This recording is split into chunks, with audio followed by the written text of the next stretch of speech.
Bienvenidos a Materiales de Física. En este caso vamos a resolver un ejercicio de torque. El mismo nos plantea la siguiente situación. Con una cuerda se sostiene en reposo una tabla de masa 40 kilogramos y 3 metros de longitud con un ángulo de 30 grados. El tablón está inclinado con respecto a la horizontal acá 30 grados. Calcula el brazo de palanca de la fuerza peso de la tabla con respecto al punto de apoyo.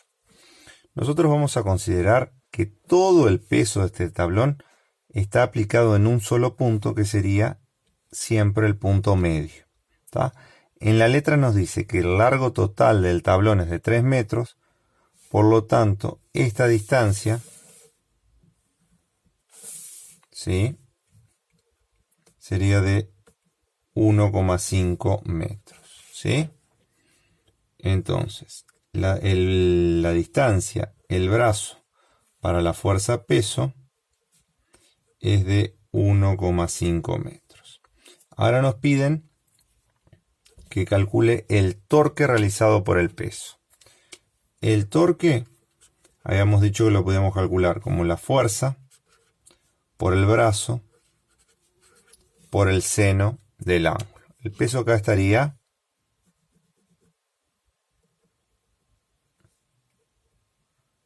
aquí. ¿Sí?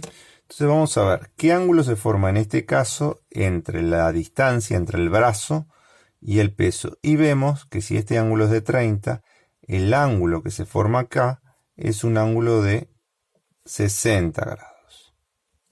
¿Sí? Para que la suma de los ángulos del triángulo me quede de 180 grados. Yo sé que la masa del tablón es de 40 kilogramos. Y sabiendo que el peso lo podemos calcular como la masa por la aceleración gravitatoria, podemos determinar que el peso en este caso sería de 400 newton. Entonces vamos a calcular el torque.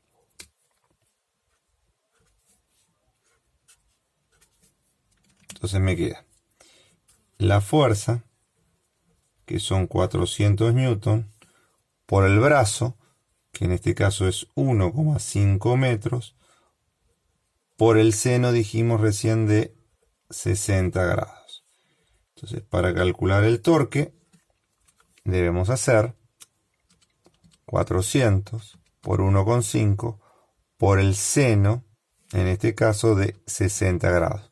Siempre nos tenemos que fijar en la calculadora que aquí arriba aparezca una D, si no, no nos va a dar bien el resultado. Se nos queda que el torque en este caso sería de 519,6, unos 520 newton metros.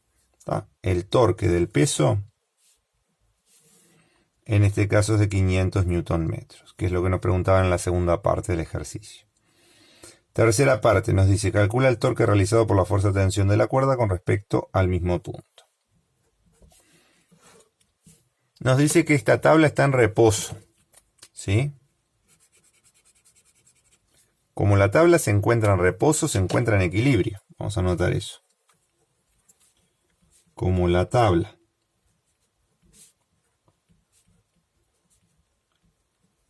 se encuentra en reposo, se encuentra en equilibrio. Por lo tanto,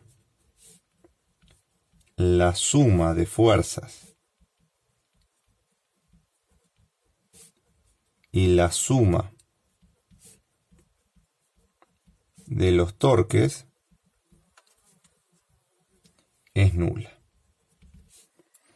El torque del peso, si nosotros prestamos atención, ya habíamos dicho que era de 520 newton metros, pero además sabemos que es saliente,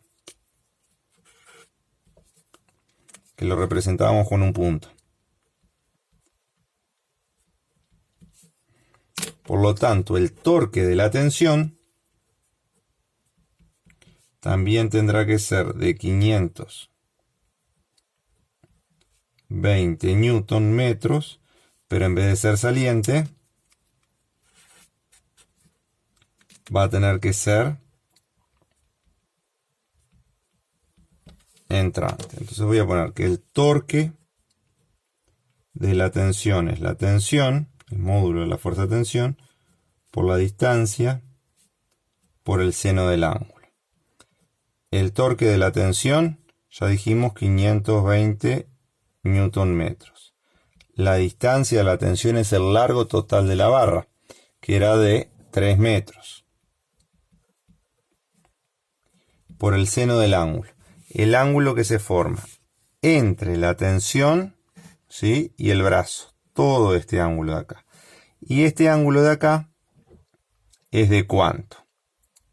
Vamos a analizar. Si este ángulo es de 30, significa que acá el ángulo formado entre la horizontal,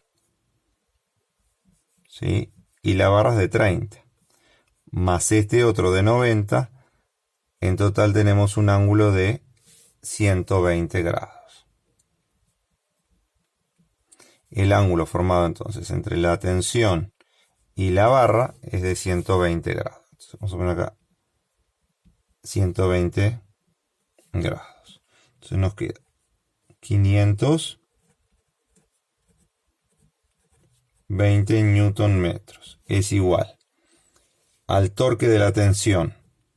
Torque de la tensión 520 newton metros es igual a la tensión, que no la sabemos, por la distancia, que son 3 metros, por el seno de 120 grados. Bueno, vamos a hacer las cuentas de lo que podemos antes de despejar. Entonces nos queda 3 por el seno de 120. Recuerden que tiene que aparecer una D allí arriba. Nos queda 2,6. Y estos son metros. Para despejar la tensión, este 2,6 que está multiplicando tiene que pasar dividiendo. Entonces nos queda 520 dividido este 2,6 y nos queda que la tensión, ¿sí?, que la tensión que tiene que soportar la cuerda en este caso para poder sostener la tabla va a ser de 200 newton, ¿sí? Y con esto queda terminado este ejercicio.